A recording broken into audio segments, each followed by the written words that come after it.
καλησπέρα σας. Συγγνώμη για τη φωνή, γιατί ξέρετε είναι από τα... Ναι, εντάξει, είναι απόλυτη ημέρα, είναι λογικό. Έτσι.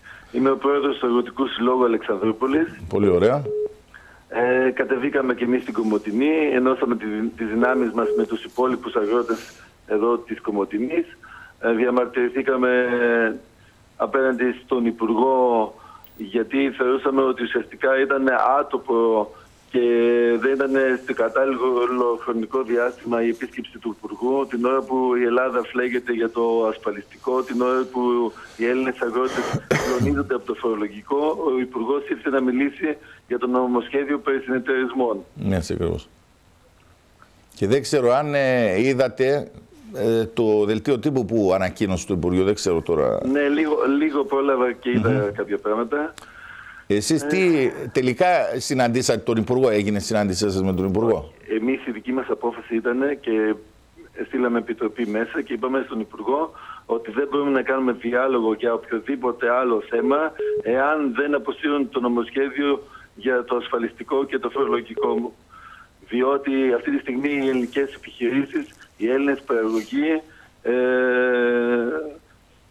κλείνουν ουσιαστικά τις επιχειρήσεις τους. Φεύγουν από τα χωράφια, πάβουν να είναι παραγωγικοί, πάβουν να καλλιεργούν. Και αυτό είπαμε ότι ουσιαστικά καίγεται το σπίτι μας και εσείς ήρθατε να μας μιλήσετε για κεραμίδια. Αν θέλετε να καθίσετε να ασχοληθείτε, εσείς με αυτά ασχοληθείτε. Εμείς θα βγούμε έξω και θα διεκδικήσουμε τα δίκαια δικαιώματά μας. Μάλιστα. Τώρα εσείς βρίσκεστε στην Κομοτηνή ακόμα ή επιστρέψατε? Ναι, ακόμη στην Κομοτηνή, γιατί έχουμε να συντονίσουμε. Και ο Υπουργός βρίσκεται ακόμα στο κτίριο ή έχει φύγει? Και ο Υπουργός είναι ακόμη εδώ, ναι. Εδώ είναι, δεν έχει φύγει. Οπότε εν αναμονή ή καινούρια συνάντηση, ας πούμε, συντονισμού για το τι θα γίνει από εδώ και πέρα αύριο. Ναι, συνεχίζουμε με τα μπλόκα σε όλη την Ελλάδα. Έτσι και εμείς πάλι θα βγάλουμε τα μηχανήματά μας έξω στους δρόμους. Στο τελωνείο των Κήπων έχουμε εμείς τον προγραμματισμό μας. Οπότε συνεχίζουμε. Ωραία. Υπάρχει μπλόκο και σε εσάς, δηλαδή στην Αλεξανδρούπολη. Συντονίζετε εσείς και από εκεί και πέρα είναι τα ίδια αιτήματα φυσικά με όλη την Ελλάδα. Μιλούσαμε εδώ. Με όλη την Ελλάδα. Εγώ θέλω να πω ουσιαστικά αυτό, ότι ό,τι δεν καταφέραμε εμείς να κάνουμε συνδικαλιστικά σαν όργανα, να ενώσουμε τους αγρότες και τους βγάλουμε έξω, το έκανε ο κύριος Αποστόλου και η κυβέρνησή του.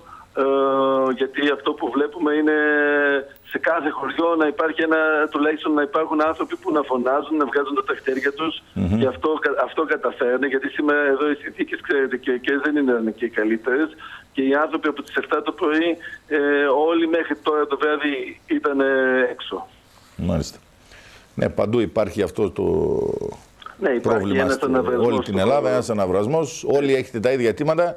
Πιστεύω όλοι περιμένετε τα ίδια από το Υπουργείο. Μιλούσαμε εδώ με κάποιους εκπροσώπους τόσο από τον μπλόκο του Προμαχών όσο και από τα Κερδία, που έλεγαν ότι αν δεν αποσυρθεί το νομοσχέδιο για να μπουν από την αρχή όλα σε μηδενική φάση, δεν πρόκειται να υποχωρήσουν και θα εμένουν στις κινητοποιήσεις. Έτσι ακριβώς. Πιστεύω ότι και εσάς θα ισχύει το ίδιο, δεν είναι κάτι διαφορετικό. Δεν είναι τίποτα. Όλη η Ελλάδα μια φωνή είναι πλέον. Έτσι. Και μάλιστα όχι οι αγρότες όλη η Ελλάδα, όλος ο ιδιωτικός τομέας, όλη η επαγγελματική κλάδη μια φωνή. Γιατί πραγματικά αγγίζει όλους τους κλάδους που παράγουν στη χώρα μας. Έτσι. Αυτό ακριβώς λέγαμε εδώ, ότι είτε ιδιώτης, είτε ελεύθερος επαγγελματίας, είτε γεωργός, είναι όλοι στο ίδιο σακί.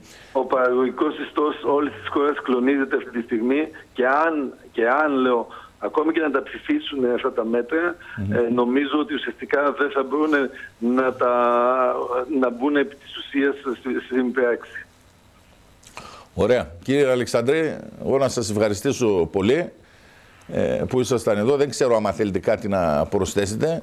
Όχι, εγώ να ευχηθώ σε όλους τους συναδέλφους μου καλή δύναμη, γιατί χρειάζεται και ο αγώνας θα είναι δύσκολος και ελπίζω αυτοί που μας κυβερνούν και έχουν τις τύχες της χώρας μας να πάρουν ένα μάθημα από την όλη κατάσταση τη σημερινή.